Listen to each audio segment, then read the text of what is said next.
Hello friends, I am রিনা। আবার চলেছি তোমাদের সাথে একটা নতুন রেসিপি নিয়ে। তো আশা করি তোমরা সবাই ভালো আছো, সুস্থ আছো, জাস্ট ফাটাফাটি আছো। দেখতে থাকো আমি কিভাবে বানিয়েছি। মাছগুলোর মধ্যে নুন হলুদ মাখিয়ে নিচ্ছি।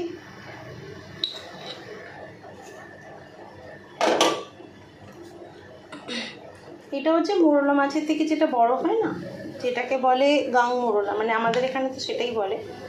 এবার নুন হলুদটা একটু মাখিয়ে নিচ্ছে ভালো করে। একটা মাছ বড় আছে এটার মধ্যে, এটা, বাকিগুলো সব ওরকম। মাখিয়ে নিয়ে আবার আসছি একটু পরে। কড়াইতে সুন্দর করে তেল দিয়ে নিতে হবে,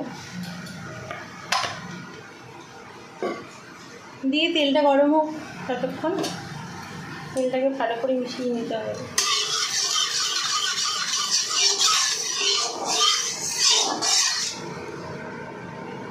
তেলে একটু ধোঁয়া উঠুক,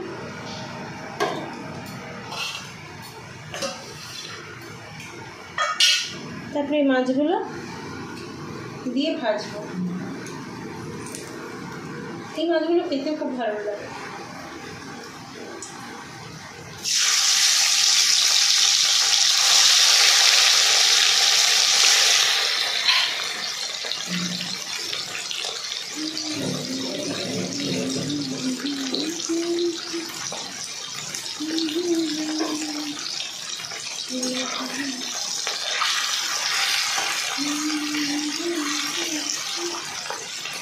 একটু লাল লাল করে ভেজে নেব। একটু ঢাকা দিয়ে আসছি একটু পরে। মাছগুলো একই ভাজা হয়ে গেছে, আর একটু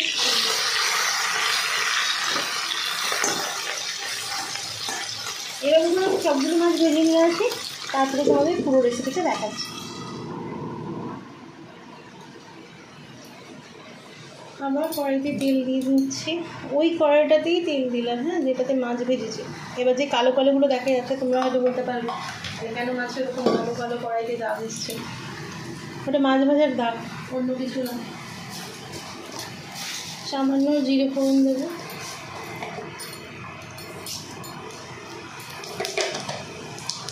জিরেটা ততক্ষণে একটু ভাজাবো।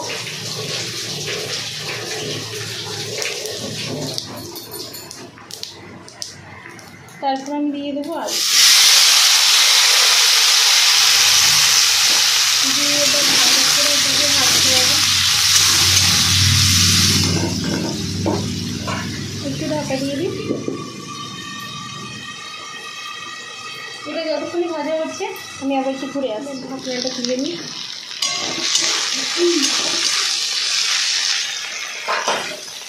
এদিকে ভাজা ভাজা হয়ে গেছে। এবার তাতে আমি অ্যাড করবো পেঁয়াজ। পেঁয়াজটা আমি কেটে ধুয়ে রেখেছি।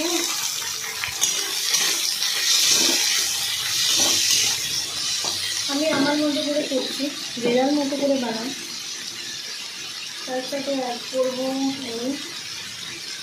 টমেটো। টমেটোটা রাত্রে আমি কেটেই দিয়ে দেবো এরকম ভাবে।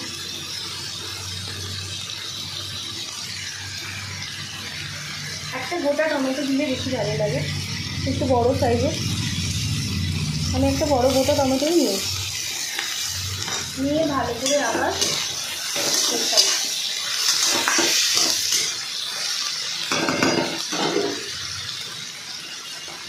তারপরে অ্যাড করবো একটু হলুদ, খুব একটা বেশি না, অল্প দিয়ে নুন অ্যাড করবো।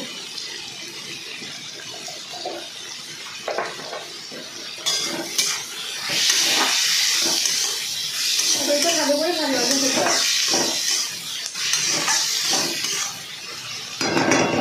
তখন এটা আলুগুলো নরম হচ্ছে, পেঁয়াজটা একটু নরম হবে, টমেটোটা গলবে, একটু ঢেকে দিলাম। আবার ফিরে আসছি একটু পরে। হ্যাঁ, দেখো এবার এটাকে আমি দেখি সামান্য একটু নাড়াতে হবে। এবার অ্যাড করবো ধরে জিরে গুঁড়ো পাউডার, তার সাথে জাস্ট কালারের জন্য। এটা কোনো ঝাল হয় না কিন্তু, কাশ্মীরি রেড চিলি পাউডার আবার ভেবো না যে শুকনো লঙ্কা দিচ্ছে, কারণ আমি শুকনো লঙ্কা খাই না। আমি শুকনো লঙ্কা অ্যাভয়েডই করি। লঙ্কা দেবো, আর বেশি ঝাল খেতেই পারে না আমাদের এটা ভালো করে মিশিয়ে নিয়ে নাড়িয়ে ছাড়িয়ে এটাকে আবার ঢেকে রাখতে হবে কিছুক্ষণের জন্য। এটা ঢাকা থাক, গ্যাসের সিমটা আমি লো করে দেবো, তারপরে ফিরে আসছি আবার একটু ঢাকনাটা তুলে আবার দেখে নিয়ে আসবো। ভাজা ভাজা হচ্ছে, আমি আলুটা সেদ্ধ করে রাখি, ঢাকা দিয়ে রান্না করি একটা দিলে আর একটু হলেই হয়ে যাবে, কিন্তু আমি একটু জল অ্যাড করবো। এবার সামান্য জল,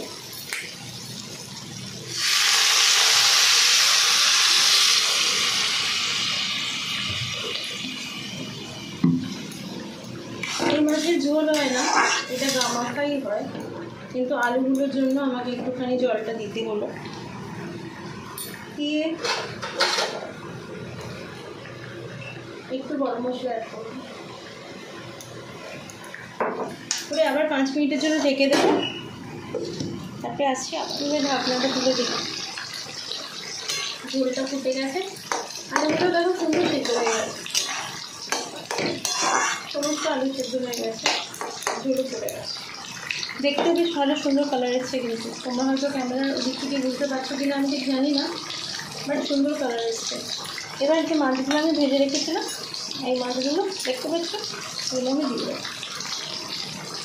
এই মাছগুলোকে কী বলে তোমরা জানো? এগুলোকে বলে গাং মোরলা। একটা মোরলা হয় যেটা দেশি মোরলা, ছোটো ছোটো হয়, আর এগুলোকে না গাং মোরলা বলে। এই মাছগুলো খেতে খুব ভালো লাগে, আমার তো খুব ভালোই লাগে।